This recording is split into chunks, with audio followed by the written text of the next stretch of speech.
Oh, that's a frigate bird.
back in the mid-60s, the Galapagos National Park found only 14 individuals in the entire island. That was the final population of tortoises found on that place.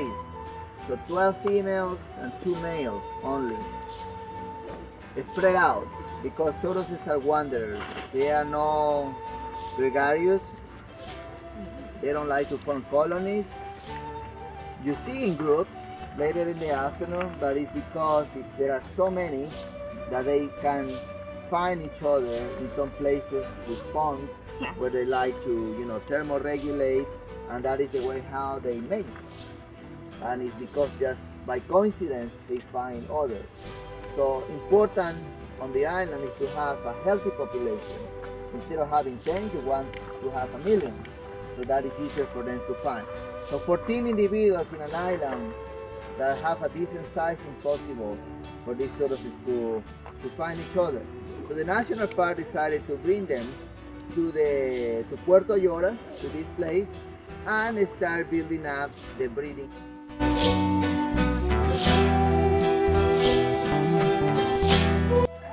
Because as I was saying, you need to handpick only the red beans, and not all the beans ripen at the same time.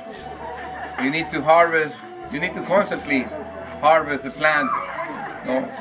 And basically there are 2 ways to process the coffee. In most places what they do, they harvest the coffee beans and they remove the pulp and the skin. Those are the coffee beans. And then you can see the coffee beans are covered with this limey pulp, which has a very high content of sugar.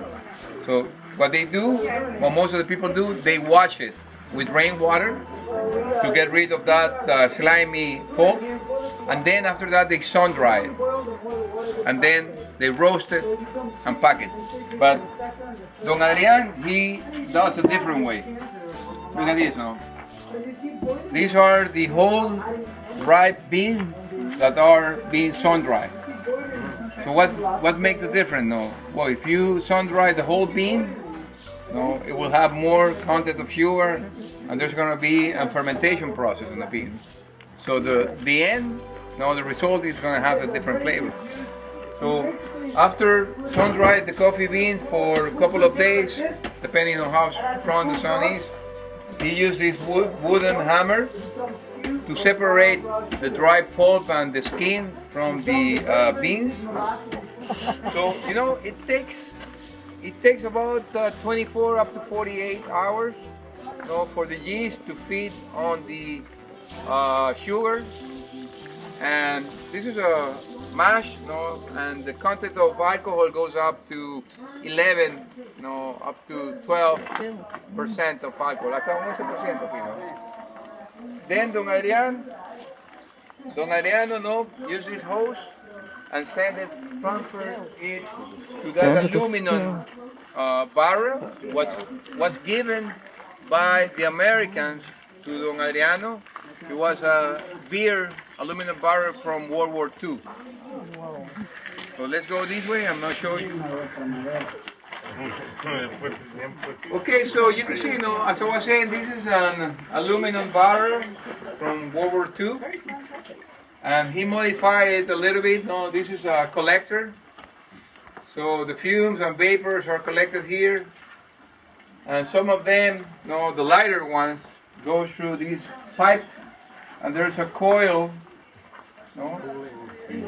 that cool off the vapors, and we have on the other end, this is the sugarcane liquor. So they get different names, depending on different countries. We call it aguardiente, and right now that's a densimeter. So we're going to measure the amount of alcohol per volume. 55.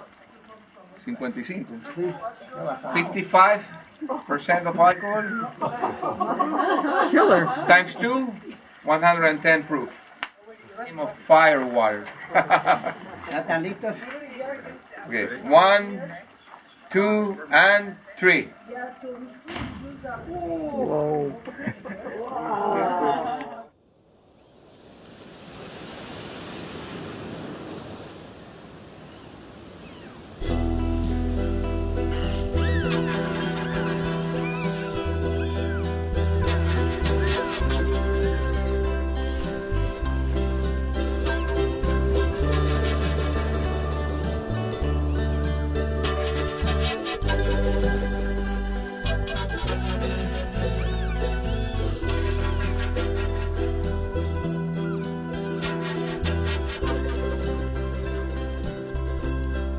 Oh yeah, look at the red-footed moving straight ahead in the bushes again, and you can see its red feet very easy.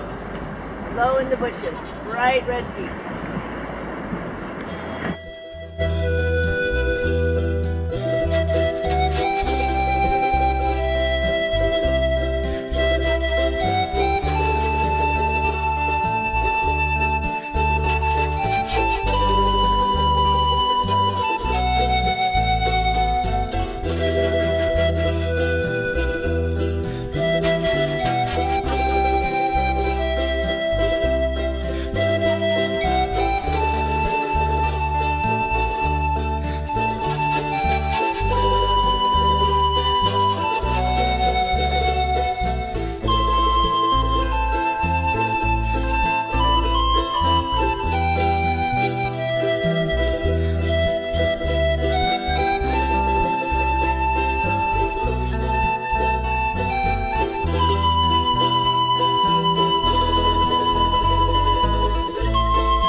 On Sunday afternoon, we had the opportunity to take a short tour of Guayaquil.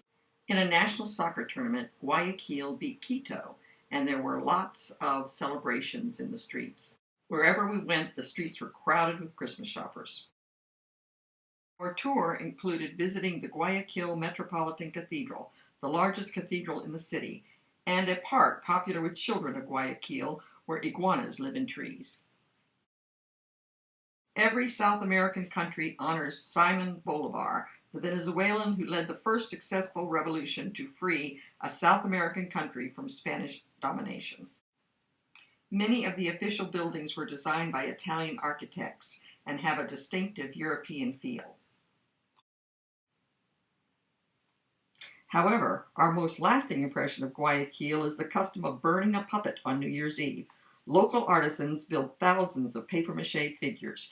Families buy these figures and as part of their New Year's Eve party, burn the Año Viejo, that is, Old Year. It is a custom started in 1895 when there was a severe yellow fever epidemic.